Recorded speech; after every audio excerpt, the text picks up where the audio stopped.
gjithë, apo jo? Ndryshe nga herët e tjera që jeni mësuar që kam edhe një bashkëmoderatore, në këtë rast nuk do të kemi një bashkëmoderatore, se ndoshta edhe ky formati do që të kemi në një përballje midis dy liderash apo dy antarësh të skuadrës, sepse kështu e do formati, por ne kemi dashur që ta përshtasim për t'i dhënë mundësi të gjithë të rinjve që të thonë mendimin e tyre, por edhe të shprehin atë çfarë ne kërkojmë, sepse duam që t'u japim edhe atyre zë në çështjet që kanë të bëjnë me tematika të ndryshme, sikurse janë ato që kemi trajtuar për gjatë gjithë kampionatit. Në fakt ka qenë një rrugtim jo i lehtë për ne, është një rrugtim që ka nisur këtu e 10 muaj dhe përmbyllet sot me një fazë shumë të rëndësishme që është edhe finalja e madhe. Kemi kaluar sfida, kemi bërë trajnime, kemi pasur vështirësira, duhet ta pranoj, por suksesi është i garantuar sepse ne jemi këtu dhe po zhvillojmë këtë finale të madhe. Dhe finalja e madhe sot nuk do të ishte e mundur nëse nuk do të kishim edhe mbështetës të rëndësishëm, sikurse janë Agjencia Kombëtare e Rinisë, Ministri i Shtetit për Rininë dhe Fëmijët, i cili na është bashkuar sot dhe dua që ta ftoj këtu sepse e shoh të rëndësishme që t'i japim zë atyre që bëjnë të mundur mbështetjen e aktiviteteve të tilla që kanë shumë nevojë për sa i takon rinisë sonë shqiptare. Zonja Bora Muzhaqi. Faleminderit. Si jeni? Shpresoj që ja keni kaluar mirë dhe shpresoj që ka qenë një eksperiencë e këndshme për gjithë trinj që janë sot pjesëmarrës. Shumë faleminderit juris fantastike, ndjes që ju përshëndet ato të gjithëve, kënaqësi që ju kemi gjithmonë këtu me ne. Dhe me thënë drejtën, një falënderim shumë të madh për ty, për gjithë punën që bën, edhe po diskutonim tani bashkë me kolegun nga Titani se sa e rëndësishme është të mbështesim trinjt. Dhe çdo vit në fakt me Liburnetin kemi bërë gjithmonë pjesën e gjimnazëve. Edhe jemi marrë gjithmonë me pjesën e debateve të gjimnazëve dhe i thash vitin e kaluar djemve dhe vajzave të Liburnetit, i thash duhet ta çojmë pak më larg, sepse na duhet, i thash patjetër që dhe universitetet t'i angazhojmë pak më shumë. Na duhet që ta vazhdojmë atë trendin e mirë që kemi nisur me gjimnazet, që edhe të rinjt të universiteteve të jenë më aktiv. Se ju e shoh që ndonjëherë merreni me ato provime, të merreni me angazhimet tuaja, ndonjëri dhe punon pak mas dita, dhe ju gjithmonë i kushtoni vëmendje diçka shumë të rëndësishme që është mendimi kritik. Dhe mendimi kritik besoj të gjithë ju që keni marrë pjesë keni kuptuar që pa mendimin kritik në çfarëdo lloj fushë në jetë, çfarëdo lloj profesioni që keni zgjedhur, çfarëdo lloj karriere që do doni të bëni, nuk do t'ju shërbej ndoshta ato njohuritë dhe dijet që keni marrë në shkollë, se një pjesë do t'ja harroni rrugës, por pjesa që do t'ju shërbej patjetër është të menduarit se si t'i zgjidhin problematikat. Dhe kjo është pikërisht çfarë bën Liburneti, çfarë bën ky kompeticion. Edhe pse është diçka që sot mbyllet, unë besoj që aftësitë edhe dijet që keni marrë gjatë debateve, gjatë konkurseve që keni bërë me njëri tjetrin, do të jenë që do t'i mbani gjithmonë me vete. Edhe për këtë unë jam gjithmonë falënderuese me shoqërinë civile, unë them gjithmonë që bëhen projekte shumë të mira, po është e rëndësishme kur bëhen projekte që kanë qëndrueshmëri, dhe që kanë vazhdimsi në vite. Dhe Liburneti ka treguar i 7 u bë si vjet më duket? Apo i 8, pas kam humbur një vit.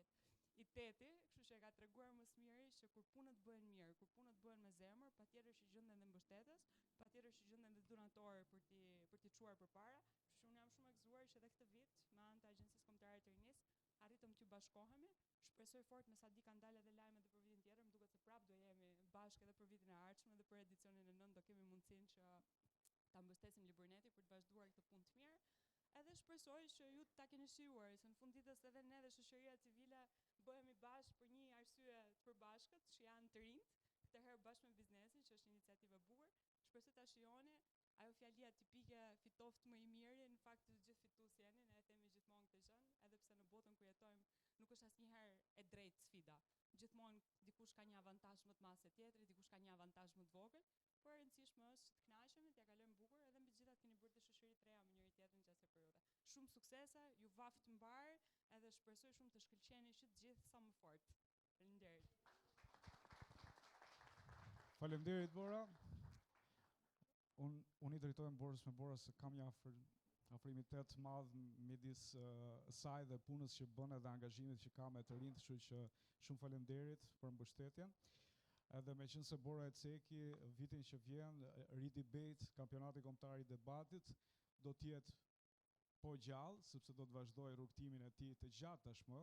Kur e mendojmë që janë 9 vite, më duket sikur është vetëm dje edicioni i parë, por realisht kemi bërë një punë të mirë dhe interesi i gjimnazistëve, i të rinjve është paq i madh sa që ka qenë edhe në edicionin e parë. Dhe do shpresoja dhe do uroja që të tjera realitete t'i bashkohen nismës për të bërë edhe më të fuqishëm kampionatin kombëtar të debatit, për ta zhvilluar edhe më shumë mendimin kritik, por në rastin konkret për ta nxitur atë që të jetë edhe më i fortë, pra që të kemi një zë të rinjve. Ndaj edhe ne kemi dashur bashkë me Borën, bashkë edhe me profesoresha Idën që ka dhënë një kontribut mjaft të madh përsa i takon si kampionatit kombëtar të debatit Ri Debate, po ashtu edhe Uni Debate që ishte një sfidë dhe një startup të themi përsa na takon neve, se nuk ishim marrë ndonjëherë me këtë target group. Vërtet na ka pëlqyer dhe na ka shijuar. Sigurisht që ka hapësirë për përmirësim dhe këtë e dim të gjithë, ndaj uroj që të kemi bërë punë të mirë dhe uroj që të shihemi edhe vitin tjetër në kompeticione të ngjashme. Dhe pa humbur kohë, unë e tha dhe Bora pak më përpara, po aq i rëndësishëm është edhe mbështetja që ka biznesi në lloj aktivitetesh të tilla. Ndaj dua të falenderoj Titan Albania dhe dua të ftoj Dritan Nakon, i cili është përfaqësues edhe përgjegjës i CSR-it në Titan Albania. Një duar të orkitje.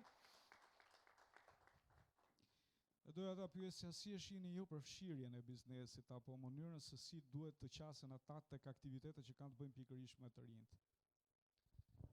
Përshëndetje të gjithëve, edhe shumë faleminderit edhe një herë Liburnetik, është një nga partnerët tanë më afatgjat, më serioz dhe e vërteton sa herë që angazhohet që i qëndron atyre që thot, edhe planeve që merr përsipër. Është jashtëzakonisht e rëndësishme që biznesi të jetë partner në të gjitha këto iniciativa, e sidomos për rinin. E them dhe e theksoj rinin sepse është nga rinia ku ne marrim gjithë resurset tona njerëzore dhe janë këto resurse që nesër pas nesër janë garant të një suksesi pa të cilin nuk mund të shkojmë gjykundi. Kështu që është i pari biznesi ai që është i përgjegjshëm dhe që duhet të vërë përpara këtë makineri në mënyrë që të marrë ato që kërkon. Ajo që unë doja të thoja, sepse në fakt Bora, për lejoj dhe unë vetes të drejtoha me Bora, i tha shumë mirë ato që tha dhe janë shumë të vërteta. Unë kisha vetëm një këshill për juve me pasionin tim për debatin si një ish debatuesi vjetër në kohën time. Mos mbani ide fikse, mësoni nga njëri tjetri se kjo është pasuria më e madhe. Domethënë nëse duhet të ndryshojë një gjë në këtë vend, është që të heqim ato ide të fikse dhe atë mendim që kemi të mirë kërkuar, të mirë artikuluar, t'ia themi njëri tjetrit. Mua më pëlqen shumë që ndonjëherë ka agresivitet produktiv mes jush, po ndiqja disa nga këto sesione dhe është adrenalin shumë e bukur, unë e kam provuar edhe shpesh herë më mungon, por pasuria më e madhe është kur ju kuptoni nga njëri tjetri. Kështu që inkurajojeni këtë gjë vetes edhe shumë suksese skuadrave finaliste. Faleminderit edhe herë. Faleminderit Dritan. Padyshim që nuk mbetën pa i falenderuar dhe ata që kanë qenë pjesë e këtij formati, që do të thotë të 8 skuadrave, të 8 universiteteve që na janë bashkuar me dëshirën për të bërë sa më mirë. Kështu që dua t'i falenderoj të gjithë universitetet, duke filluar nga Shkodra, një duar tërkitje për vajzat, kanë zhvilluar finalen e vogël pak më parë, Elbasanin, universitetin. Dua të falenderoj padyshim edhe të gjitha universitetet apo fakultetet në një farë sensi që kanë qenë pjesë nga Fakulteti i Shkencave Sociale. Dua të falenderoj padyshim Fakultetin e Gjeografisë, Departamentin e Gjeografisë, Fakultetin pra të Historisë dhe Filologjisë. Sigurisht Universitetin e Gjirokastrës. Nuk e di a kam harruar ndonjë, por dua t'i falenderoj të gjithë dhe dua të falenderoj ata që kanë çuar skuadrat përpara, që janë mentorët e secilës prej skuadrës. Mirë, pa humbur kohë, ju e shihni që ky debat do të vlerësohet nga një juri që për shumë nga ju edhe mund të jetë e njohur, por unë do t'ja u jepja fjalën që ata të vetë prezantoheshin, sikurse e kemi bërë edhe në edicionin e fundit të Ri Debate, në mënyrë që t'ju njohin dhe të dimë se kush do të jenë vlerësuesit duke u bazuar sigurisht në kriteret e vlerësimit që ne kemi parashtruar për gjatë gjithë këtij rrugtimi. Do filloj me Blertën. Faleminderit Niko, faleminderit Liburnetit që më dha mundësinë të isha pjesë e jurisë së këtij debati, këtij formacioni shumë të rëndësishëm të mendimit kritik. Unë jam Blerta Tuci, drejtoj organizatën e Policy Hub, por përveç kësaj kam një eksperiencë goxha të zgjeruar në fushën e integrimit evropian, por edhe të shoqërisë civile dhe veçanërisht kontributit për avancimin e rinisë shqiptare në vendin tonë. Kështu që jam shumë e lumtur që isha pjesë e këtij edicioni, edhe më dha mundësia të dëgjoja të rinj kaq entuziast dhe kaq kërkues ndaj vetes, por edhe dëshirës për të patur ndryshim në vendin tonë. Faleminderit. Okej, përshëndetje të gjithëve. Unë jam Espasiana Kongo, me një eksperiencë shumë të gjatë në shoqërinë civile, kolege me Blerta, me Ergysin dhe me një pjesë të stafit që sot po zhvillon në fakt edicionin e parë për sa i takon pjesës së studentëve dhe më vjen shumë mirë. Po njëkohësisht dhe me një me një eksperiencë dhe në administratën publike. Gjithsesi, unë kam qenë edhe pjesë të organizimit të debateve në vitet e para. Këtu referohem Liburnetit, që ka qenë një eksperiencë zakonisht shumë e mirë, edhe në vetvete është një dashuri që nuk e ish dot kur dorë. Çka do të thotë që është një përpos një shkëmbimi eksperiencës që marrim me njëri tjetrin, është një zgjerim networku edhe në të ardhmen do jeni edhe kolegë. Ashtu siç edhe ne kemi testuar dhe të provuar tashmë. Unë uroj ta shijoni. Shumë sukses të gjithëve. Ne ku thotë fitoft më mirë, por mua jeni gjithë shumë të mirë. Fakti që jeni këtu është një hap shumë i rëndësishëm, është një sfidues të mos për studentët. Dhe këshilla e fundit që unë e them gjithmonë në fakt është që kur të bëni të famshëm mos na harroni.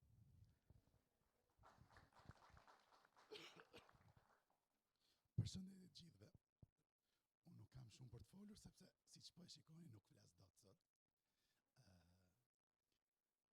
Po e lë Nikun që do të prezantoj, po unë jam shumë i emocionuar të jem sot një urin në këtë edicion të parë të programit këtij projekti debatesh për universitetet dhe uroj që t'jepni maksimumin pa qenë pre emocioneve tuaja. Faleminderit. Mirë, me që se Ergysi nuk u vetë prezentua më së miri përsa i takon profilit ti, Ergysi është edhe të themi ai që e ka iniciuar projektin e debateve Siri Debate bashkë me stafin padyshim të organizatës Liburnetit, po dhe atyre që kanë dhënë kontributin fillimisht, është dhe drejtori i projektit në këtë rast. Për ata që nuk më njohin, unë jam Niko, jam drejtuesi i organizatës, kështu që punojmë në mënyrë të ngushtë me stafin, me Ergysin për të sjellë projekte sa më të bukura dhe sa më të mira që i vlen të rinjve. Mirë. Po cilat janë skuadrat që janë pjesë e kësaj finale të madhe? Dua një duartërkitje të madhe për TBU, Tirana Business University, nga Tirana. Do të kemi një përballje Tiranë-Vlorë, sepse Ismail Qemali është kualifikuar për finalen e madhe. Një duartërkitje edhe për vajzat. Dhe pa humbur kohë, do zbulojmë temën. Duke qenë se i kemi trajtuar temat deri në këtë pikë, sikurse kemi bërë dhe dje, tema e fundit për cilën do të diskutojmë është të rinjt si agent ndryshimi, utopi apo realitet. Është e qartë tema, besoj. Do të bëjmë vetëm ndarjen e qëndrimit që do të bëjmë dy skuadrat, dhe në këtë rast do ftoja jurin të përgjithë. Kush do dojë të zgjedhë? Pro ose kundër? Për këtë debat, Ergys. Zgjidh. Do i japim të drejtën Vlorës, meqense ka ardhur nga larg, kështu që zgjedhja e parë do i takoj Vlorës. Po ndaj unë në këtë rast.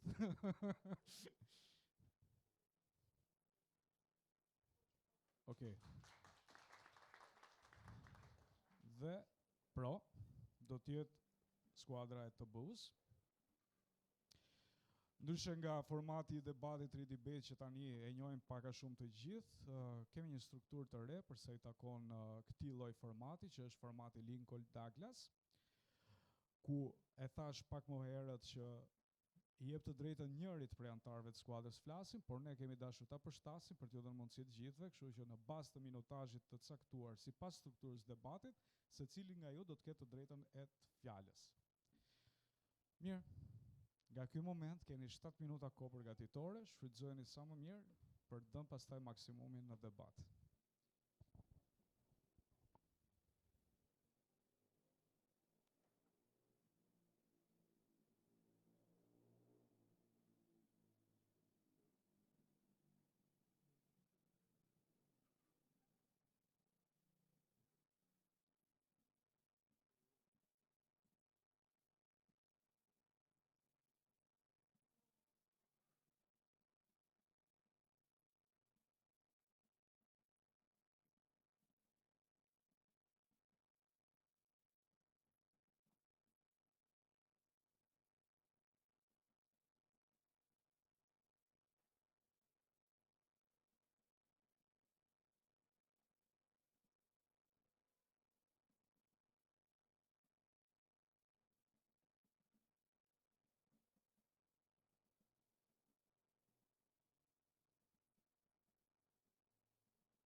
bëhemi gati tani.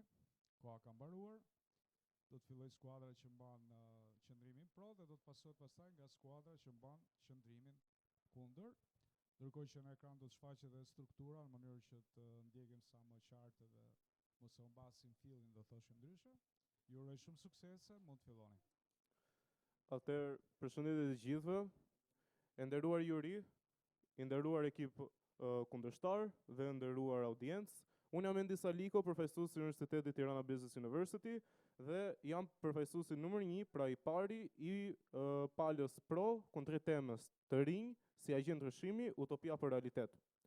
Përpara se të filloja me pjesën e argumentave pro, do dëshiroja të bëja një përkufizim paraprak. Çfarë janë të rinjt?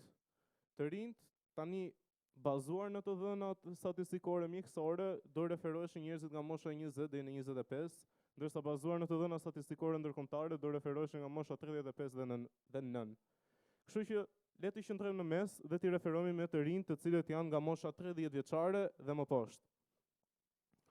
Së pari do dëshiroja t'i futesha faktit demografik se si mbi 50% e popullatës në gjithë botën janë njerëz nën moshën 30 dhe eksaktësisht 30. Kështu që aspekt statistikor automatikisht ekziston shansi që të rinjt të bëjnë këtë lloj ndryshimi. Por për të lojrave probabilitare, le të futemi më në detaje se si të rinjt janë në fakt agent, kanë vërtetuar përgjatë historisë, bazuar në fakte dhe vetëm fakte. Së pari duhet t'i futemi fakti se si 93% të gjithë të rinjve bazuar në databazat paraprake të Kombeve të Bashkuara, agjencitë specifikisht kundrejt të rinjve, kanë qenë pjesë e aktiviteteve për nisma sociale, aktiviteteve për nisma arsimore dhe aktiviteteve për nisma rinore. Për të gjithave këtyre, duhet të marrim parasysh dhe faktin se si 85% të rinjve përdorin media sociale për të informuar në masë për kauza dhe problematika përgjatë gjithë botës, në aspekt politik, ekonomik dhe social. Të gjitha këto arrin të vërtetojnë se si të rinjt së pari marrin iniciativa në informimin global. Atëherë le të futemi në aspektin e sipërmarrjes përsipër për sjelljen e ndryshimit. Sigurisht do të përmendur dhe faktori që 70% të rinjve bazuar në pyetësorëve të Forbesit shprehin që do të ishin më së të gatshëm për të marrë përsipër edhe për të drejtuar biznese të ndryshme, ku 83% të këtyre duan që të kontribuojnë në nisma sociale, pasi e gjykojnë si më së të rëndësishme zhvillimin të mëtejshëm të shoqërisë në këto aspekte. Por për te asaj, le të flasim akoma dhe më shumë në aktualitet. Ne kemi një seri të rinjsh momental dhe historik, siç është Greta Thunberg, e cila ka vërtetuar vite mbas vitesh në një moshë akoma dhe më të re, se si nismat e saj sociale dhe nismat e saj mjedisore arrin të vërtetojnë që po, politika e cila është përbërë nga njerëz të moshës mbi 30 vjeçare mund të marrin formë bazuar në zërin rinor. Kemi parë iniciativa dhe nisma të Bashkimit Evropian të cilat janë themeluar vetëm nëpërmjet propozimeve dhe mbështetjes të këtij zëri rinor. Apo në aspektin historik, shikojmë Albert Einstein, që në moshën 24 vjeçare arriti që të çante përmes në fushën e fizikës dhe astrofizikës. Shikojmë Nën Terezën, e cila që në rini, që në moshën adoleshente arriti që të merrte nisma ndërkombëtare për të ndihmuar varfërinë përgjatë gjithë botës. Shikojmë vëllezërit Frashërit, të cilët dhanë revolucion gjithë gjuhës shqipe dhe identitetit kombëtar, kur ata ishin vetëm, tani ata janë 3, midis moshës 23 vjeçare deri në 27, dhe shikojmë akoma dhe më shumë figura të tjera të cilat dalin, përfaqësojnë politikën dhe shprehin atë zë që është më së i nevojitur. Për të gjithave këtyre ne arrim të shkojmë dhe në Kombet e Bashkuara, siç është rasti më i fundit i raportit të 2024-s, kur në konferencën ndërkombëtare mjedisore, numri të rinjve dhe prezenca e tyre në moshën nën 25 vjeçë ka arritur në 40% të gjithë parlamentit. Një diferencë e madhe ku 5 vite më parë ishin vetëm 20%, pra një dyfishim për vetëm gjysmë dekade. Për të gjithave këtyre dua të dhe po ashtu të shtroj faktin që kemi parë dhe në situatën shqiptare. Sigurisht e pregat çik aspektin historik paraprak se si të rinj kanë ndikuar, por le të konkretizohemi. Unë kam patur fatin e mirë që të shikoj ndryshimin ligjor për aspektin vullnetar, i cili ndodhi këtë vit, e drejtuar nga Ministria e Rinisë. Pash se si në fakt të rinj tani mundet të japin akoma dhe më shumë kontribute vullnetare. Pash se si të rinj mund të marrin iniciativa dhe fonde për të mbështetur. Kështu që Në qoftë se ekipi kundërshtar mund të argumentojë që të rinj mund të kenë mangësi kapitali ose mund të kenë mangësi aspekti intelektual dhe eksperiencë, ne shikojmë që institucionet publike, por po ashtu dhe private janë më së të gatshme për të mbështetur këto nisma. Ne shikojmë se si të rinjt arrin të kontribuojnë në vendimarrjen politike, se si gjeneratat e tyre kanë për të ndikuar dhe po ashtu në gjeneratat e ardhshme, si duke parë qeveritë studentore duke votuar për të ardhmen e shtetit shqiptar. Ne shikojmë aspekte akoma dhe më të tjera se si të rinjt marrin pjesë në sipërmarrjen. Shikojmë sipërmarrësin njohur Elon Musk, i cili që në universitet, në vitet e tij të para të Universitetit të Bachellorit, krijoi sistemin kryesor, i cili është PayPal-i, që përdoret akoma dhe tani për krijimin e transfertave transaksionale. Shikojmë krijuesin e Apple-it, Bill Gatesit, i cili në garazhin e tij si një njerëz krijoi kompani më të madhe e cila njihet si Apple dhe po ashtu produktet e tjera nën asaj. Kështu që do dëshiroj që ta mbyllja këtë fjalim hapës me një shprehje që gjyshi im vazhdimisht ma thoshte kur kam qenë i ri, i cila ishte: të kishin gjyshi, rinia është si punë e farës. Ajo që mbillet, kujdeset dhe ujitet, ka për të qenë ai lis i madh i cili ka për të krijuar hije, mbështetje dhe frutin e së ardhmes. Faleminderit.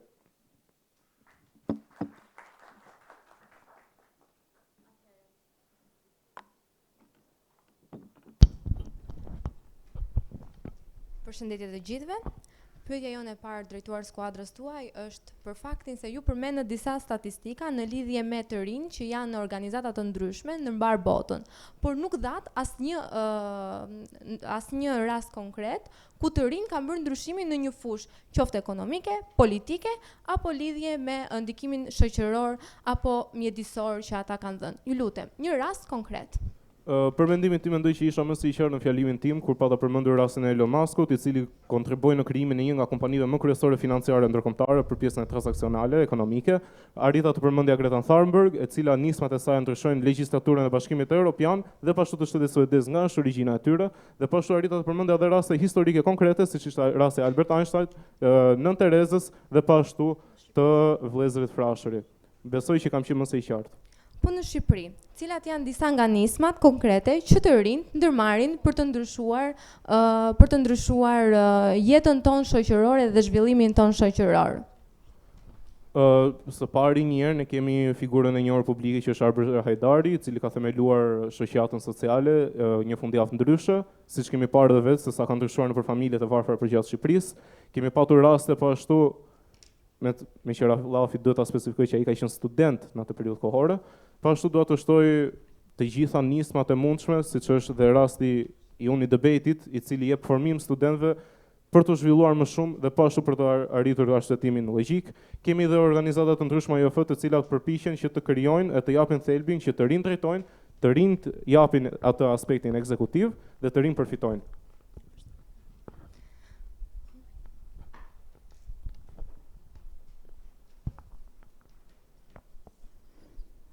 A mendoni ju dhe a mund ta paraqesni dhe me fakte konkrete në qoftë se të rinjve në Shqipëri i është dhënë vërtet stafeta për të zhvilluar vendin në çfarëdo lloj fushë, qoftë ajo politike, kulturore apo ekonomike? Sigurisht, tani unë nuk do të bëj një reklamim falas, mirë po bëj pjesë në një organizatë rinore ku jam antar bordi dhe ne zhvillojmë një aktivitet ku të rinjt organizojnë një ditë internship, pra një rrjedhim të madh me bashkëpunim të bizneseve të cilat besojnë që të rinjt janë në fakt agent ndryshimi. Janë mbi 10 biznese, specifikisht këtë vit janë mbi 64 dhe janë mbi 100 studentë të cilët arritën që së pari të kontribuojnë nëpërmjet parave të tyre për të mbështetur nisma sociale ku vetë të rinjt votojnë nga projektet e propozuara të rinjve, dhe së dyti të rinjt arrin të kontribuojnë në tregun e punës nëpërmjet këtyre bizneseve që i japin mundësi për internship një ditor.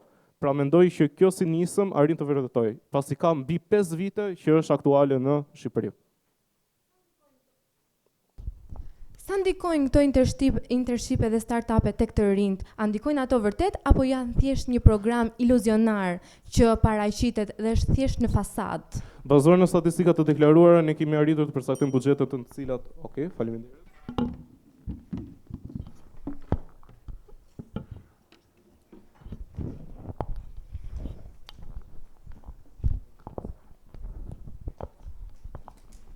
Përshëndetje të gjithëve, të nderuar anëtar të juris, të nderuar kolegë, si dhe ju pjesëmarrës të pranishëm. Faktikisht, nga studimet e kryera, rezulton se argumentat e palës afirmative nuk shëndrojnë, pasi të rinjt nuk kanë ndikim në politikë bërje, në ekonomi, si dhe në politikë. Fakti se të rinjt janë agent ndryshimi është më tepër një ide idealiste, një ndjenjë idealiste se sa realitet. Të rinjve, ndikimin e të rinjve në shoqëri nuk duhet ta shohim vetëm në protestat, pra numri i protestave që bëhet në shoqëri apo influenca që ata kanë në rrjetet sociale për tema të ndryshme. Duhet ta shohim, a kanë vërtet këta të rinj ndikim në ndikim real në organet vendimarrëse, a kanë fuqi të ndryshojnë politika, apo thjesht ndikimi i tyre është një ndikim afat shkurtër dhe që normalisht mund të mos merret për bazë. Të rinjt vërtet janë entuziast, por nuk mjafton entuziasmi për të bërë ndryshime në shoqëri. Si është edhe një statistik nga Meet Technology Review, thotë se është mosha e mesme ajo e cila bën ndryshimet më të mëdha në shoqëri, nuk është rinia. Patjetër, kur ti nuk ke eksperiencë, por ke thjesht entuziazëm, nuk je bindes në shoqëri. Dhe në moment që nuk je bindes në shoqëri, ti nuk arrin të jesh i pëlqyer, nuk arrin të jesh i përzgjedhur dhe patjetër ndikimi jot në shoqëri është zero. Faleminderit. Përshëndetje edhe një herë të gjithëve. Atëherë ne qëndrojmë kundër faktit që të rinjt janë agent ndryshimi sot për sot dhe të cilët kanë një ndikim në shoqëri. Pse e them këtë? Sepse të rinjt sot, për sa i përket përfaqësimit të tyre në politikë, që ju përmendet pak më parë, ne kemi disa raste në të cilat të rinjt, pavarësisht nismave të tyre, nuk kanë bërë ballë politikave dhe le të themi kastës të vjetër dhe klasës së vjetër politike për të ndryshuar element që lidhen me të drejtat e të rinjve. Por si fillim dua ta nis me faktin që vetëm 2.6% e të rinjve përfaqësojnë sot për sot në nivel global të drejtat e tyre në parlamente të ndryshme në përbot. Në vitin 2016, një nga, le të themi, situatat më të nxehta politike, ishte fakti se Anglia do të largohej nga Bashkimi Evropian dhe ishte fakti që të rinjt ishin kundra këtij largimi. Ishin kundra duke organizuar protesta, duke mbajtur qëndrimin e tyre kundër, duke padyshim duke thënë që ne nuk kemi realizimin e të drejtave në qoftë se dalim nga Bashkimi Evropian. Nga ana tjetër, klasa e vjetër arriti që të largonte Anglinë nga Bashkimi Evropian dhe të rinjt të ndiheshin të tradhtuar nga demokratia që ata vetë kishin zgjedhur.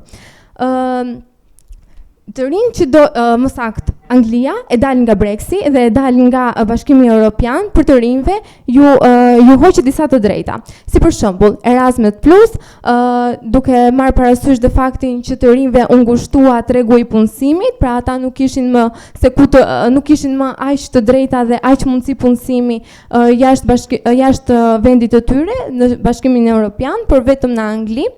Nga ana tjetër, një rast tjetër që lidhet me të rinjt të cilët nuk kishin mundësi për të ndryshuar të ardhmen e tyre lidhet me Francën, sepse në vitin 2018 dhe në vitin 2019 qeveria franceze bëri disa reforma për sa i përket sistemit arsimor, duke rritur mesataren për të futur në universitet dhe nga ana tjetër për të bërë dallimin midis klasave. Të rinjt padyshim protestuan, ngritën zërin e tyre, por këto nuk u morën parasysh dhe reformat të cilat u vazhduan nga presidenti Emmanuel Macron dhe nga qeverisja u miratuan duke ju paksuar të drejtat të rinjve për të ndjekur sisteme të ndryshme universitare që ata vetë kishin dëshirë, duke bërë këtu pabarazinë ekonomike dhe duke mohuar këto të drejta.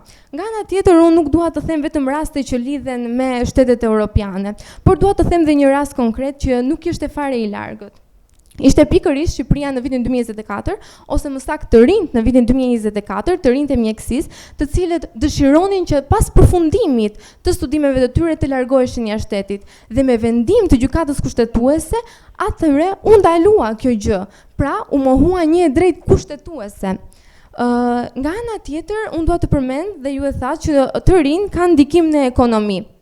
kjo nuk është as pak e vërtet, sepse sot për sot në botë 95% ekonomisë energjetike, bankare e të tjerë me radhë është e drejtuar nga klasa e vjetër ose më saktë nga ekonomia e vjetër. Dhe për këtë të rinjt nuk mund të kenë një ndikim aq të madh dhe aq progresiv sa që përmendët.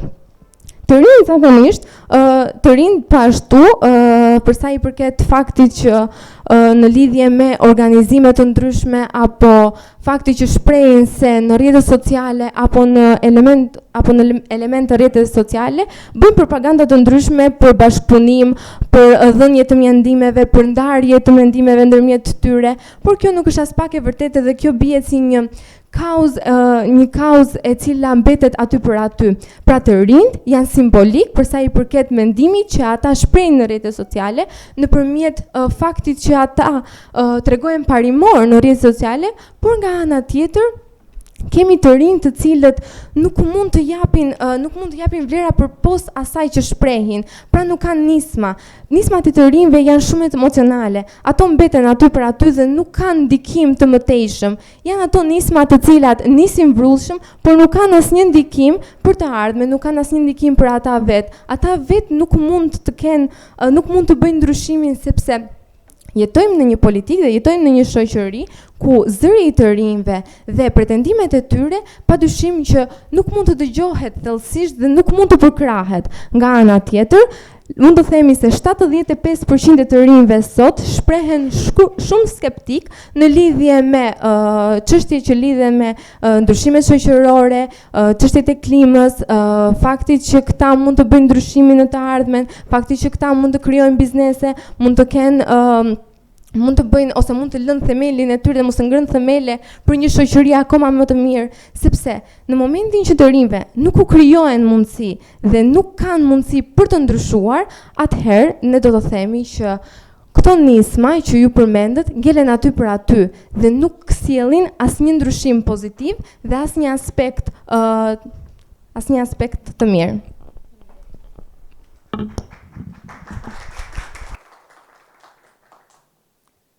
Përshëndetje të gjithëve, unë quhem Kedri Durmishi dhe kam nevojë të bëj disa pyetje.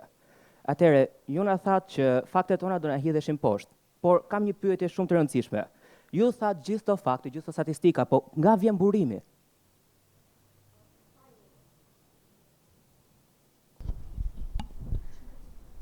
Burimi është fakti që sot për sot Anglia është jashtë Bashkimit Evropian. Burimi tjetër është në qoftë se do të lexosh legjislacionin e Francës, janë miratuar të gjitha reformat. Burimi tjetër është që në qoftë se do të shikosh në Kushtetutën e Republikës së Shqipërisë, kemi një ligj i cili kam një pyetje tjetër. Atëherë, nëse Anglia u largua nga BE-ja, atëherë pse po kërkojnë që të bashkohet prapë me BE-n? Ose po ashtu Shqipëria? Pikërisht sepse ndikimi i të rinjve, pikërisht sepse ndikimi i të rinjve në momentin që ata duhet të ngrinin zërin, duhet të forcoheshin, duhet që të tregonin pikërisht aspektin e tyre rinor për të mbajtur të drejtat e tyre, nuk ndodhi. Ndodhi ndryshimi i klasës së vjetër, ndodhi interesi i tyre, ndodhen të gjitha aspektet e tyre pozitive për të krijuar të gjitha ekonomitë e tyre. Ndërkohë të rinjt u lan pas dhe u lan në baltë. E vlerësojmë përgjigjen. Kishim një pyetje tjetër. Fjala hapse juaj është që të rinj nuk kanë ndikim në pushtet, të rinj nuk kanë ndikim në qeveri. Pra, ju po thoni që deri më sot po hidhni poshtë punën e qeverisë tonë momentale, e cila po mburret me faktin që keni të rinj, kemi fytyrëra të reja dhe ne vetë si të rinj në këtë debat po zhvillojmë mendimin ton kritik. Pra ju po hidhni tër iden, konceptin kryesor të qeverisë momentale që ne vetë si votues të kemi zgjedhur, duke thënë që të rinj nuk kanë më ndikim. Këtu jemi shumë emocional në fakt, sepse ne nuk jemi të rinjtë e qeverisë, ne jemi të rinjtë e Shqipërisë, ne jemi të rinjtë e Europës, ne jemi të rinjtë global, ne jemi të rinjtë e së ardhmes, ne jemi të rinjtë e së nesërmes dhe të fëmijëve tanë. Nuk mund të jemi të rinjtë e qeverisë. Dhe në momentin që ne, padyshim, kemi bindje tona politike, kemi mendimet tona dhe do t'i shfaqim dhe kjo është e drejta jo, normalisht. Po në momentin që ne përkufizohemi në qeveri apo në gjëra tjera, këtu më vjen keq, por nuk biem dakord. Okej, mund t'ju bëj edhe një pyetje tjetër? Patjetër. Shumë pikpamja nihiliste që keni për rinin, por është një princ italian që quhet Machiavelli. Dhe në librin e tij shprehu që një pushtues i mirë nuk kontrollon dhe dënon të vjetrën, ama manipulon të ren për të mposhtur revolucionet. Dhe çfarë po thoni ju deri tani? Duket sikur ju po thoni, pse të lodhet rinia, pse të punoj rinia? Lere le të vazhdoj se nuk ka asnjë lloj ndryshimi. Unë në fakt jam shumë dakord me Machiavellin, që vërtet rinia është e manipuluar, sepse rinia nuk ka në dorë asnjë resurs madhor, nuk ka në dorë të gjitha ato pika kyçe të qeverisjes botërore, të bankave botërore, të energjisë hidrokarbureve, të çfarëdo lloj gjëje që kontrollon ekonominë dhe zhvillimin global momental.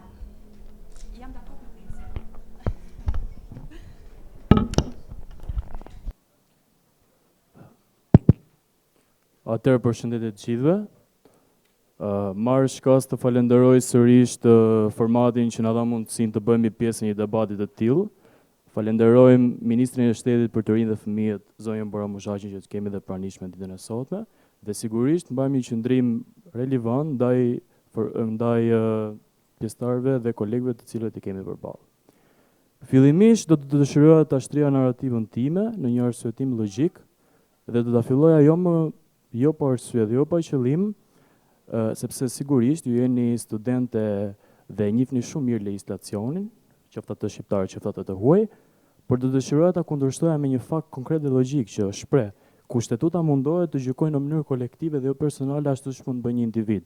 Dhe për këtë pjesë sigurisht kushtetuta do të gjykojë në mënyrë të drejtë, në mënyrë që shteti të rritet relativisht. Të rinj si agent ndryshimi, e cila mund quhet utopia apo realitet, marrë shkngat nga civilizimi dhe përfshirja e shumë aktoriale në struktura vendimarrëse. Nga pikpamje personale, kam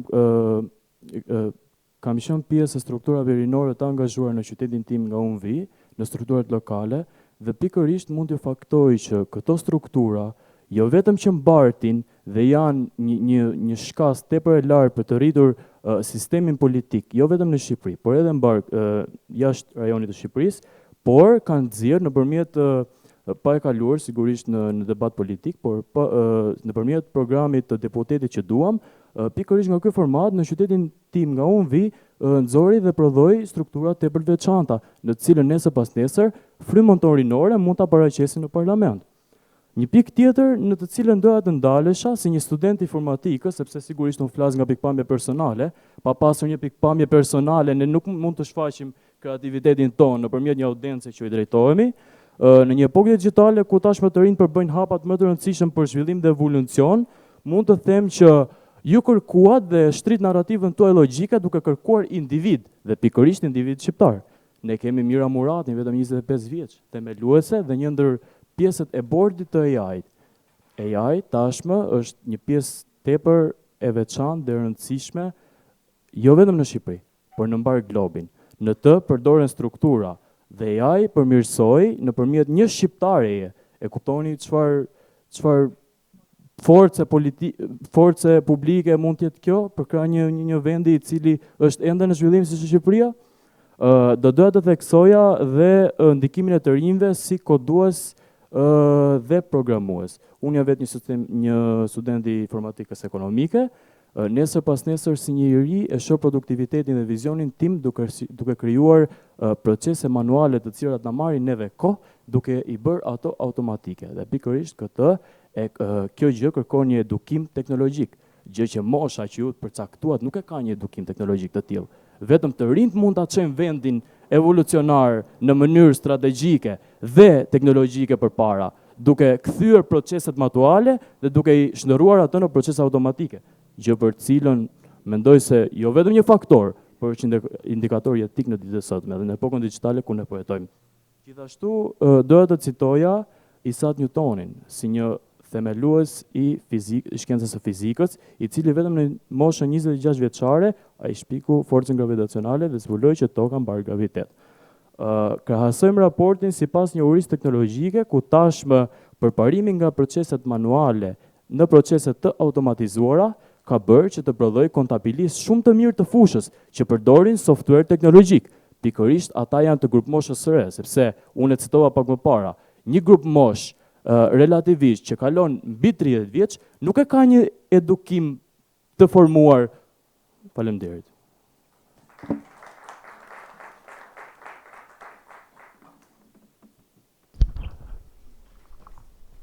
Ju falenderojmë për fjalën tuaj padyshim, por grupi ynë sot vjen me të tjera fakte. Të rinjt shpesh janë të ndikuarit, jo ata që ndikojnë. Harvard Kennedy School në 2021 raporton se 71% e të rinjve i besojnë informacionit që atyre ju serviret pa bërë as edhe një lloj kërkimi të mëvonshëm. Kjo i bën ata të cënueshëm, kjo i bën ata të përdorshëm, kjo i bën ata të manipulueshëm. Dhe një fakt konkret për këtë janë të gjitha protestat që janë kryer në Hong Kong, ku të rinjt u përdorën si instrumente nga grupet politike, sepse ata ishin të painformuar dhe personi i painformuar është i manipulueshëm. Nismat e të rinjve, startupet e tyre janë një të shkurtra. Raporti OECD-s tregon se 18% e nismave rinore arrin të mbijetojnë vetëm 2 vite pasi ata i kanë fituar këto. Ndërkohë që sipas Harvard Business School, 90% e startupeve dështojnë pas 3 vitesh. Dhe një rast konkret për këtë është Occupy Wall Street, i cili dështoi, e humbi fokusin. Se kjo është një tjetër pikë ku ne duam ta prekim shumë fort. Të rinjt e humbin fokusin, të rinjt janë entuziast, të rinjt nuk kanë eksperiencë, të rinjt nuk mund të bëjnë një ndryshim real. Të rinjt janë të pafuqishëm, sepse ata janë të pafuqishëm ndaj titanëve që e zotërojnë vërtet prosperitetin e të gjitha shtyllat kryesore të planetit tonë. Ata vërtet kanë protestuar për klimën. Greta Thunberg vërtet ka dalën për protesta. Ama kompanitë e naftës vazhdojnë të shtojnë fitimet e tyre, sepse përpjekja e të rinjve është e papërfillshme nga elitat.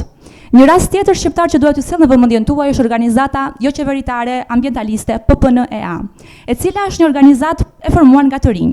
Ajo është një shembull konkret se sa e papërfillshme është përpjekja e të rinjve në këtë çështje, për vendimarrje madhore, siç ishte edhe një rast që ne grupi ynë e njohim shumë mirë, ndërtimi i aeroportit të Vlorës, ku paçka se u bën jashtëzakonisht shumë protesta dhe përpjekje, të rinjt nuk u dëgjuan. Por pse ndodh kjo? Sepse të rinjt janë të paorganizuar, humbin shpejt fokusin, janë të pafuqishëm. Ata kanë dhe një lloj deliri dhe nuk pranojnë të mësojnë nga gjeneratat më të vjetra. Nga ana tjetër, si mund të bëhet një ndryshim real në planet kur ti je i papunë? Indeksi botëror i zhvillimit ekonomik raporton se 65 milion të rinj janë të papunë në nivel global. Si mund të ndikojnë ata në botë? Të rinjt janë më shumë performues. Ata më shumë thirrën për të dhënë shfaqje. Ata përdoren për fasad dhe jo për vendimarrje reale. Samiti botëror i klimës është një rast konkret që janë mbështet këtë. Ku nga shumë media u lobua se si ai summit ishte një nga më gjithëpërfshirësit për vendimarrjen reale të rasteve në lidhje me klimën në botë. Ndërkohë që të rinjt që ishin prezent, pasi ata u intervistuan, ata thanë se ishin aty thjesht për të bërë fotografi dhe nuk u pyetën kurrë, nuk u bërën kurrë pjesë e tryezave të rumbullakta aty ku diskutohen vendimarrjet reale. Ju përmendët pjesën e media sociale. Unë mendoj që media sociale nuk kurse e mendoj unë, e mendon çfarë do lloj i riu që është pjesë e rrjeteve sociale, edhe ju vetë besoj e keni parë, është dëmtuar nga të rinjt, për shkak të gjuhës së urrejtjes dhe bullizmit të përhapur. Të rinjt shqiptar, pas plotësorëve të bërë nga Instat, shprehen se ndihen të papërfillshëm, ndihen se janë të pafuqishëm për të bërë një ndryshim real. Prandaj shumica e tyre kanë emigruar, sepse edhe vetë dinë që nuk mund të bëjnë kurrë ndryshime. Organizatat dedikuar të rinjve të Bashkimit Evropian janë performative edhe ato, sepse në realitet nuk është funksional kontributi i të rinjve në to, përveç fasadave dhe performancës. Për sa i përket votimit, të rinjt janë më të predispozuarit për të mos marrë pjesë në votime, sepse edhe pse ka forume rinore që supozohet të nxjerrin kastën edhe politike, përsëri të rinjt ndihen të papërfaqësuar për grup moshën e tyre. Duke ju falenderuar, do doja të kaloja fjalën koleges time për të vazhduar logjikën e argumentit. Të nderuar antar të juris, të nderuar pjesëmarrës dhe ju dëgjues. Kemi dëgjuar mendime dhe parashtrime të palës afirmative dhe jemi këtu si pala kundër për të vënë theksin në një të vërtetë, e cila qëndron në realitetin e sotëm. Angazhimi të rinjve për ne mbetet një utopi. Pse e themi këtë? Problemi nuk qëndron shumë tek të rinjt, por problemi më kryesor dhe më i rëndësishëm qëndron tek shoqëria, e cila po i ngop ata me slogane dhe ç'është më e rëndësishme po i lë këta të rinj pa drejtim. Faktet dhe të gjitha studimet flasin vetë. Pjesëmarrja në vendimarrje politike mbetet e ulët. Interesi për të studiuar në thellësi dhe mendimi kritik sapo vjen dhe po zvogëlohet. Dhe ç'është më e rëndësishmja, të rinjt largohen nga vendi për mungesë mundësish, duke menduar se nuk kanë një zhvillim dhe efikasitet këtu. Po flasin për të rinj ose për rinj që sot po përballet me pasivitet, mungesë orientimi dhe ç'është më e rëndësishmja, të rinj që po përballen me angazhime formale. Pse? Thjesht për të plotësuar një certifikat ose thjesht për të kaluar. Një gjë tjetër shumë e rëndësishme që doja të përmendja është se të rinjt kanë potencial, por potenciali pa një bazë nuk mjafton. Të rinjt kanë energji, por energjia pa forcë nuk është transformuese. Të rinjt kanë zë, por zëri pa përmbajtje nuk mund të dëgjohet. Dhe në përfundim të këtij debati, ne nuk jemi këtu për të ulur vlerën rinis, por për të kërkuar që ky debat të mos jetë vetëm një lëvdatë zbrazët, por një thirrje për vetëdijsim, që angazhimi i tyre të mos jetë i dukshëm vetëm në pamje, por ç'është më e rëndësishmja, angazhimi i këtyre të rinjve të jetë i dukshëm dhe në thelb. Ju faleminderit shumë për vëmendjen.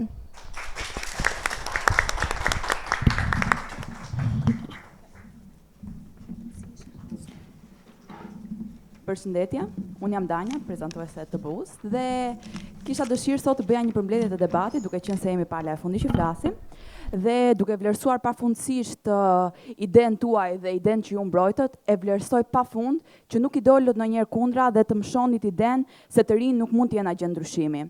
Gjithmonë ishim në një vizë të ndërmjetme, në maj PFR-i që thoshte mund të jenë, mund mos të jenë, si janë sot, janë nesër. Ne përmendëm shumë raste të startupeve të suksesshme të cilat janë krijuar, se si idetë e reja të rinjve kanë vazhduar të zhvillojnë zhvillimin e një populli, se si idetë e reja në politikë na ndihmojnë dhe sot ne në atë që ne shohim, në fytyrat e reja, në idetë e reja. Ju përmendet rastin e Meksikës dhe këtë e vlerësoj shumë. Thatë nuk bën gjë, ishin jo ekzistent në atë lloj fushe, por unë do ju arsyetoja diçka.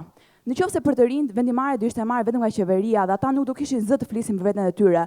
A mendoni që të përfundonim dhe ne, si në kohën e Spaçit, kur çoheshin njerëzit për mendimin e tyre të lirë? Pra, unë si i ri, unë si student, mund të shpreh mendimin tim dhe ku kam mënyrë më të mirë shprehje se vota. Le të marrim rastin e votës.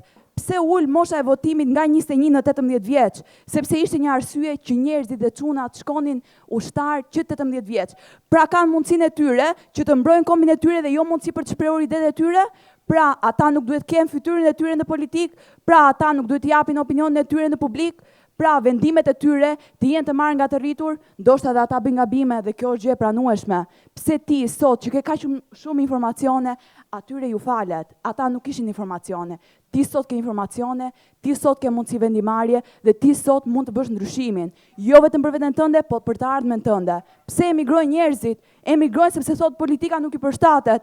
Pse nuk i përshtatet? Të japin vendimin e tyre, të japin votën e tyre, kanë të drejtën e tyre që të shprehin mendimin personal dhe të kenë mundësi që të mund të jetojnë me dinjitet brenda shtetit shqiptar, si në mundësi për startupe, si në politik, si në arsim, si në mjekësi, dhe kjo arrihet vetëm nëpërmjet fjalës së lirë, nëpërmjet rinisë dhe dëshirës së tyre për të bërë një ndryshim sot. Nëse ne vazhdojmë dhe e shtym këtë ide që të rinj nuk bëhen, nuk po ecim përpara. Ne po rrim në një vend dhe ne, si të rinj të informuar, nuk mund të themi me plot gojën që ne duhet të rrim këtu ku jemi dhe ne si të rinj që sot jemi këtu dhe po shprehim idetë tona, nëse qëndronte mendimi juaj, atëherë unë nuk duhet të flisja tani.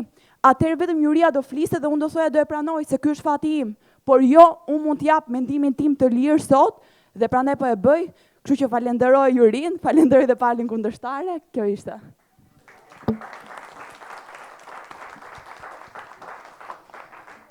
Mirë, mua më vjen mirë që kemi pasur një juri që ka zgjedhur këto dy skuadra, se vërtet ishte një debat që shijuam. Shumë faleminderit të dyja universiteteve, të dy mentorëve që kanë mentoruar grupet, sepse meritojnë edhe një duartërkitje. Dhe tani duaj që të jap kohën jurisë për të bërë vlerësimin dhe pas pak do të shpallim edhe çmimet e këtij kampionati të parë e këtij Unity Bet. Faleminderit.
vetë.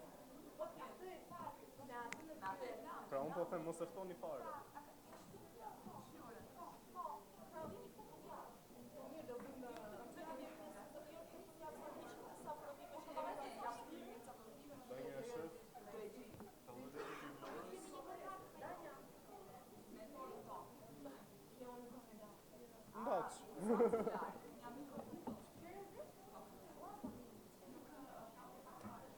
Është shpellare kështu ka natyra,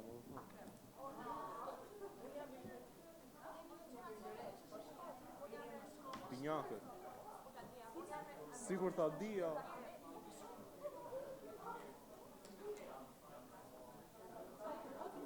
Binjakët.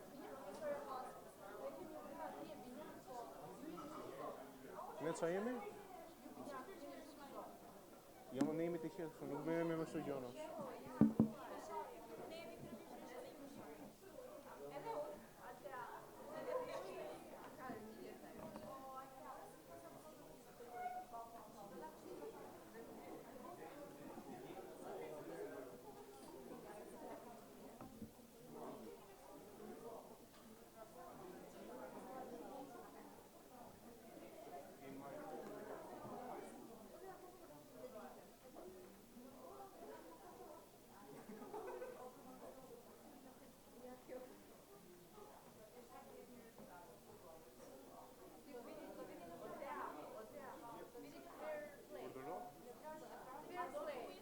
Po të doni mund t'ju ftoj në Sema, në zonën e bukur të Sema, në Fier, në bregun e detit Fiera.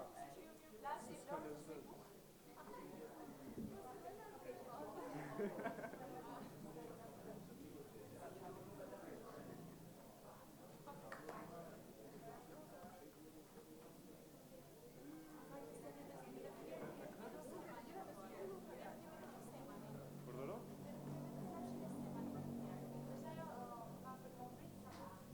Kemi vetëm ato, po kemi dhe darzeze.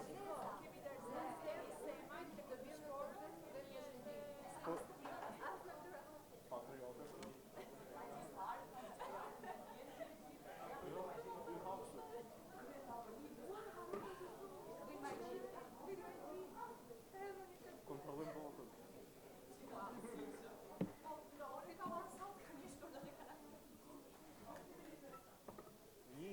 Ju katër jemi.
Mirë, jemi gati. Nuk e tregoj tani çmimi kush ka fituar, kështu që rini të qetë. Justini, jemi gati? Okej. Mirë, pa humbur kohë, ka ardhur ai momenti më i bukur i të gjithë këtij projekti, i kësaj përmbyllje të kampionatit do të thoya, por të një eksperience të paparë që na ka ndjekur për gjatë gjithë rrugtimit.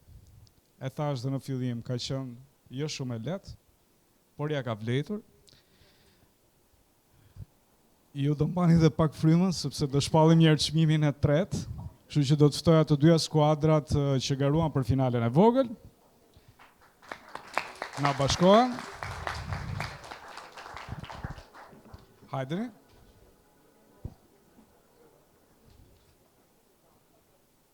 Në krahun tjetër.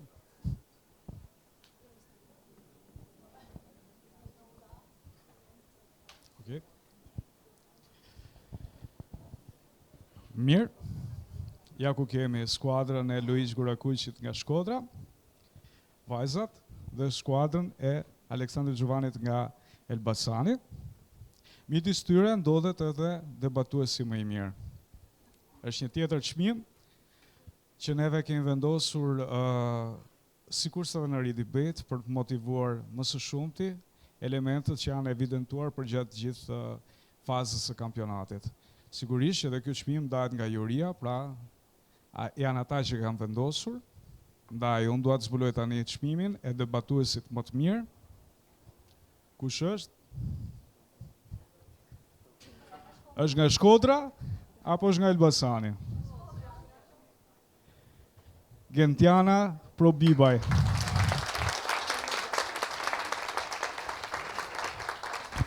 Afrohet, lutem. Gentiana, dua ta cilësoj, ka qenë një nga ato vajzat që ka dashur shumë kampionatin e debatit, Unidebate në këtë rast për universitetet, duke qenë se vjen edhe nga shkolla e Ridebate, se ka qenë një ish debatuese, por ka qenë e vetmja që nuk është dorëzuar në asnjë moment, ndaj këtë çmim e meriton. Është i merituar, këtë do ta mbaj motra. Shumë faleminderit dhe do të ftohet diçka pse jo, të ndajmë ne përshtypjet apo eksperiencën e këtij Unidebate, të edicionit të parë.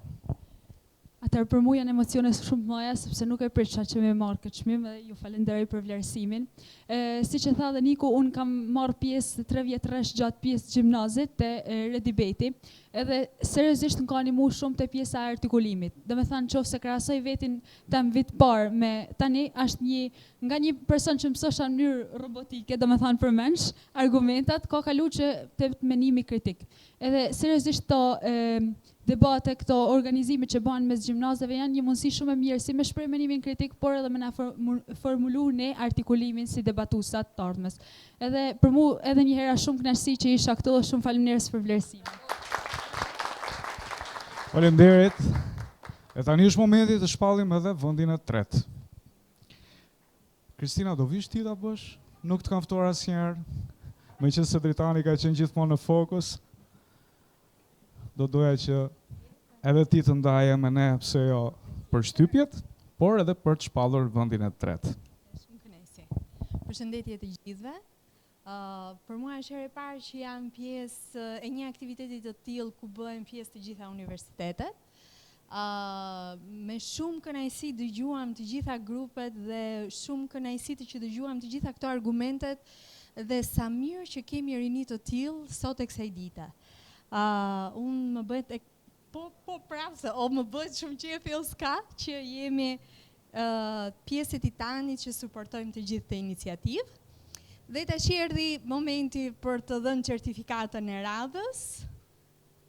Ky është çmimi i tretë. Okej, atëre, pra, fituesi i çmimit të tretë. Universiteti Luiz Gurakuqi. Dorëzojmë certifikatën edhe kupën. Kupa është vendi i tretë këtu. Kjo është për ju vajza, e meritoni. Dhe tani ndoshta do të thuash edhe ti diçka apo jo? Po të ndihmoj. Faleminderit shumë për mundësinë që na dha të marr pjesë në këtë debat. Për mua ishte hera e parë që marr pjesë në debat edhe në rang universiteti, edhe në rang gjimnazi, domethënë s'kam marr pjesë më parë dhe ishte shumë e bukur që me shpreh mendimin kritik, me njoftë edhe student nga Tirana, Vlora, Elbasani, Gjirokastra që ishim dje dhe faleminderit shumë edhe grupit të Liburnetik që na mundsoi këtë. Faleminderit.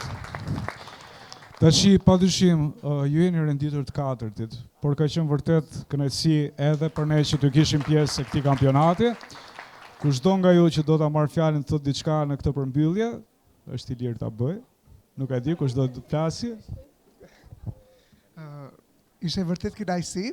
Në fakt është bukur kur e menduara kritike ka një dimension gjithë të fshirës, edhe pse jo është bukur edhe jam shumë inemisht të lumtur që ishi pjesë edhe patëm këtë mundësi për të njohur njerëz të rinj, por mbi të gjitha për të patur këtë mundësi, pse jo më tapur ju dy herë për tek sa që jemi tani. Pse jo? Faleminderit të gjithëve.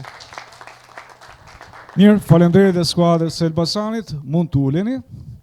Tani do të ftoja të dyja skuadrat pretendente për çmimin e madh, për çmimin e parë dhe çmimin e dytë. Të dyja janë fituese.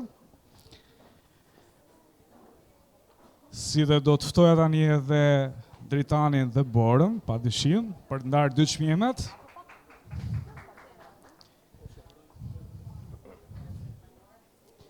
Dritan çmimi i dytë. Bora çmimi i parë. Okej. Okej. Tash është emocion edhe për mua, realisht. Ka qenë një eksperiencë shumë e bukur, e re për mua. Nuk e mohoj që jam lodhur, sinqerisht, duke pasur dy projekte me kaq pesh sikurse janë Siri Debate ashtu dhe Uni Debate. Vërtet e kam shijuar dhe e shijoj sikur të ishte edicioni i parë. Me Ri Debate kam mësuar shumë gjëra, por mbi të gjitha kam mësuar të qëndroj i ri. Dhe ndoshta kjo është edhe motivi që punoj gjithmonë me të rinjt dhe më pëlqen, edhe të gjithë ma thonë sa i ri që je, por unë moshën time tashmë nuk e kam më mistere, kam zbuluar. Megjithatë, vërtet faleminderit si Agjencisë Kombëtare të Rinisë, si Borës, si Titanit për mbështetjen që kam bërë. Faleminderit atyre që jam pas meje, që më ndihmojnë në çdo hap për të bërë mirë punën tonë. Faleminderit jurisë, atyre që vlerësuan. Faleminderit edhe një herë gjitha universiteteve. Dhe tani është momenti që ne të shpallim fituesit. Një duar trokitje.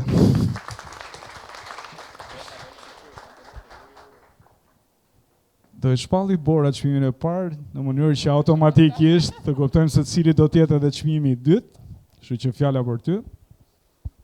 Kjo është ai momenti që mund ndaj një fjalim shumë gjatë dhe di që do kishit vëmendjen komplet këtu, por nuk do t'ja u bëj këtë, sepse mendoj që të gjithë u kënaqëm shumë kur e pam debatin e të dyja palëve. Ja u them edhe një herë, të dyja skuadrave na kënaqët, ishit shumë të mirë. Pavarësisht kë nga këto dy merrni, për të dyja ne jemi shumë krenar për ju. Kështu që çmimi i parë do t'i shkojë Universitetit Ismail Qemalit Vlorës.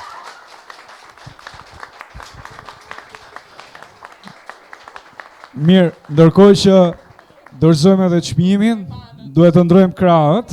Dritani do të kalojnë krahun tjetër për të dorëzuar çmimin skuadrës Tirana Business University, çmimin e dytë, një duar trokitje. Dhe sigurisht që do t'i jap fjalën edhe juve për të thënë diçka në këtë përfundim të kësaj faze. Jo, faleminderit sinqerisht e vlerësoj pjesëmarrjen tuaj në këtë kampionat. Kënaqësia është e jona. Së pari do dëshiroja të falenderoja juve për këtë mundësi, pasi duke ardhur nga një gjimnaz i cili merri shumë aktivitete dhe unë si një gjimnazist i cili kam qenë vazhdimisht në çdo aktivitet të mundshëm, duhet të konkurroj, duhet të përfaqësoj shkollën time. Pasi u diplomova dhe më filloi rrugëtimin në universitet, kisha gjithmonë atë merakun që nuk ka dhaj shumë konkurse nivel universiteti, nuk mundem të ndjej atë lloj adrenaline dhe atë lloj angazhimi siç ka qenë në gjimnaz. Por fatmirësisht pata fatin që u futa në universitet në kohën e dur, me sa duket, dhe po, doja të shpresoj që ka qenë një kënaqësi vërtet shumë e madhe në aspektin konkurrues dhe pashtu në aspektin që arrita të njihja kaq shumë njerëz të mrekullueshëm. Ju falenderit. Mirë, tani është momenti të ndajmë diçka me fituesit. Si ndjeni? Si ndjeni? Dua një provëritje, dua një duar trokitje për këta. E meritojnë apo jo? Janë fituesit e Uni Debate. Universiteti i Vlorës ndihet jashtëzakonisht shumë krenar. Jemi shumë të lumtura. Shumë të emocionuara. Përveç faktit që jemi sot fituese, më shumë të lumtura akoma jemi për faktin që patë mundësinë të shfaqim kapacitetin ton, patë mundësinë të kishim një lloj shkëmbimi njohurish, dhe gjëja që jam më shumë e lumtur sot është mundësia që na u dha për të njohur me studentët e universiteteve të tjera, për të cilët dua një duar trokitje shumë të madhe. Ishte të gjithë mrekullueshëm. Ne kemi shumë emocion dhe ndjehemi shumë krenare. Falenderojmë pafundësisht Agjencinë Kombëtare të Rinisë, falenderojmë pafundësisht Librin Etik, falenderojmë profesoren ton, udhëheqëse profesora asetsuar Irinta Mehmetaj, edhe rektorin e universitetit ton. Jemi shumë të lumtura. Ndjehemi shumë të lumtura, shumë të emocionuara, por padyshim që ishte një eksperiencë që nuk do ta harrojmë dhe për të gjithë njerëzit që njohitëm këtu ishte shumë kënaqësi. Shumë faleminderit. Mirë, faleminderit edhe një herë, është kohë që të përsëris falenderimet tashmë, çdo gjë ka mbaruar. Unë do të falenderoj edhe një herë Borën, padyshim, do të falenderoj Dritanin për mbështetjen. Pa ju nuk do të ishte e mundur kjo që bëm sot. Dhe kjo shpresë që japim sa herë rinis përmes projekteve të tilla. Faleminderit. Shihemi në projekte tashme.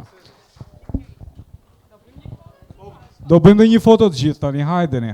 Edhe gjykatësit